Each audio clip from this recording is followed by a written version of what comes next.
សួស្តីអ្នកនរគ្នាចឹងថ្ងៃនេះគឺយើងមកធ្វើការ unboxing ជាមួយនឹងអីវ៉ាន់ដែលខាងភ្ញៀវខាងខេត្តផ្ញើមកជួសជុលចឹងនេះគឺជា Oppo A53 ចឹងគឺរូបរាងវាគឺត្រត្រង់ហើយចឹងយើងមានតែជួយសង្គ្រោះវាដោយផ្លាស់ប្ដូរជាមួយនឹងរូបរាងថ្មីចឹងយើងចាប់ផ្ដើម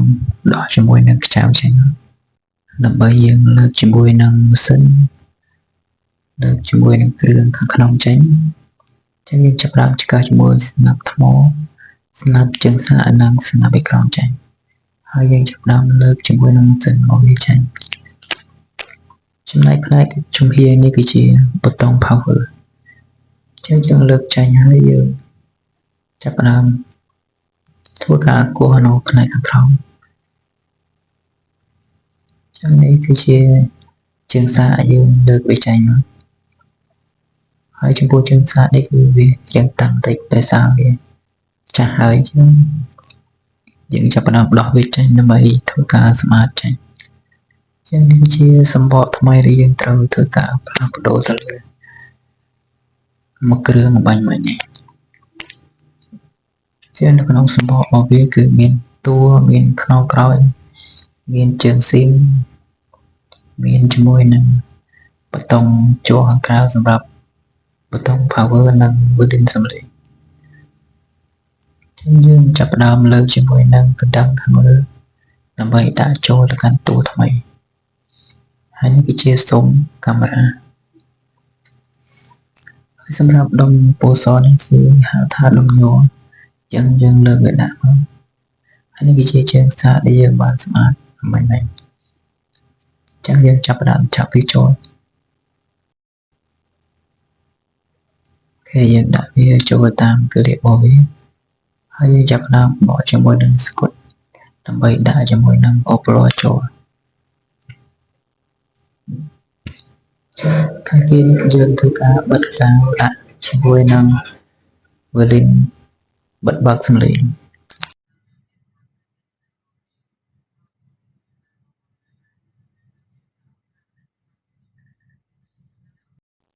ហើយសម្រាប់មួយជំហាននេះគឺជាប៊ូតុង power ដើម្បីយើងធ្វើការបើកបិទម៉ាស៊ីនបានចឹងយើងបន្តចាប់ផ្ដើមលើកជាមួយនឹងម៉ាស៊ីនដើម្បីដាក់ចូលទៅក្នុងតួថ្មីរបស់យើងហើយយើងចាប់ផ្ដើមបកជាមួយនឹងថង់ស្កុតចេញដើម្បីបិទជាមួយនឹងខ្សែជើងសាកហើយយើងចាប់ផ្ដើមគប់វាចូលគ្នាទៅ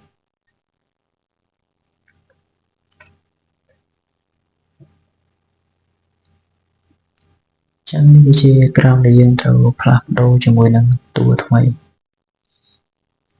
ចឹងឯក្រោមវាគឺមានតម្លៃធូរសមរម្យទេចាំបងប្អូនត្រូវការផ្លាស់ប្ដូរក្រោមនេះក៏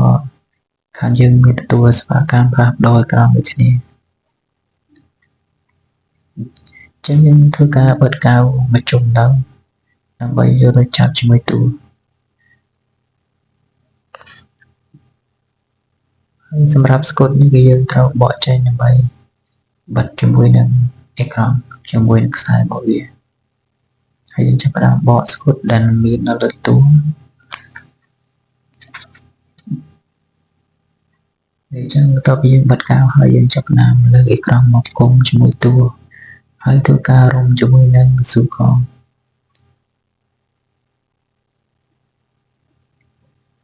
ចឹងយើងទុកវាចោលប្រហែលជា10ទៅ15នាទីចឹងយើងបកវាចេញដើម្បីឲ្យសាច់អេក្រង់ជាមួយនឹងតួវាខំជាប់គ្នាបានល្អចឹងគេមកខាងផ្នែកសម្បកខាងក្រៅវិញចឹងយើងចាប់ផ្ដើមរៀបចូលជាមួយនឹងប៊ូតុង power ហើយចំពោះការដាក់យើងត្រូវការប្រុងប្រយ័ត្នព្រោះវាអាចនឹងដាច់ទៅជាប៊ូតុង power នេះគឺវាពិបាកក្នុងការចាប់ចូលជាមួយនឹងតួចឹងយើងចាប់ផ្ដើមធ្វើការដាក់ជាមួយនឹងប៊ូតុង volume សំឡេងទៀត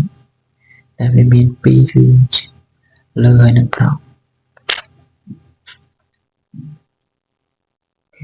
ចឹងយើងចាប់ផ្ដើមបិទជាមួយនឹង line កាមេរ៉ាម្ដងហើយចំពោះ line នេះគឺវាមានស្កុតមុខពីររបស់វាតែយើងចាប់ផ្ដើមបកថងវាចេញមកដើម្បីធ្វើការបិទ line កាមេរ៉ាទៅឲ្យវាជាប់គ្នាបានល្អ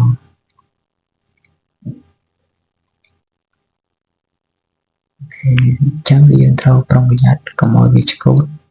ព្រោះតែកាលណាឆ្កូតមើលទៅវាអត់ស្អាតទេចឹងយើងចាប់ផ្ដើមដោះជាមួយនឹងគឺសូមចេញពីតួនិងអេក្រង់របស់យើងចេញដើម្បីធ្វើការដាក់ថ្មចូល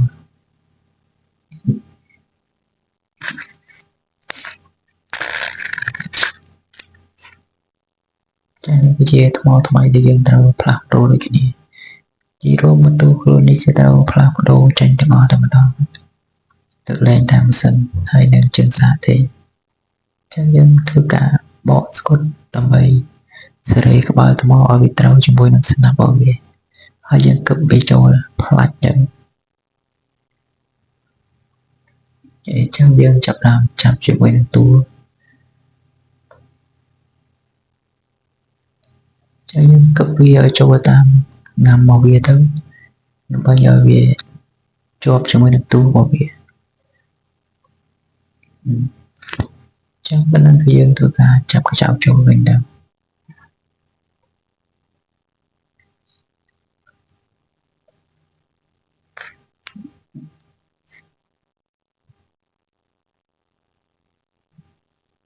នេះគឺជាខ្នងក្រោយ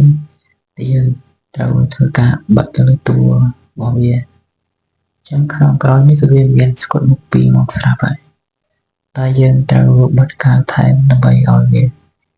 ជាប់បានយូរនិងការពារធូលីដីហើយចំពោះកាវនេះយើងចង់ប្រើកាវប្រភេទដបធំនេះក៏បានឬប្រើកាវដបតូចក៏បានដែរអត់អីទេយើងបិទបានដូចគ្នាចឹងយើងធ្វើការបិទវាជុំទៅ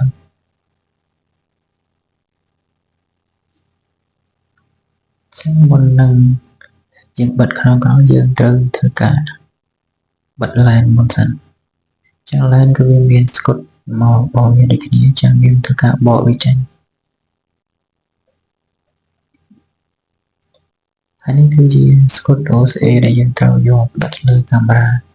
ដើម្បីឲ្យវាមានភាពច្បាស់ល្អហើយយើងដាក់ line ចូលចឹងយើងចាប់ដើមបួកខ្ចាំងវា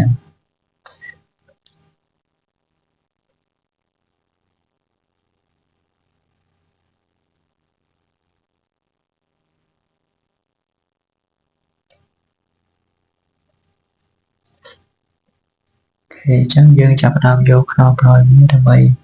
បិទជាមួយតួឲ្យវាជាប់គ្នាបានល្អយើងស្បេតគៀងតាមគេវាហើយយើងធ្វើការរឹតជាមួយនឹងកស៊ូ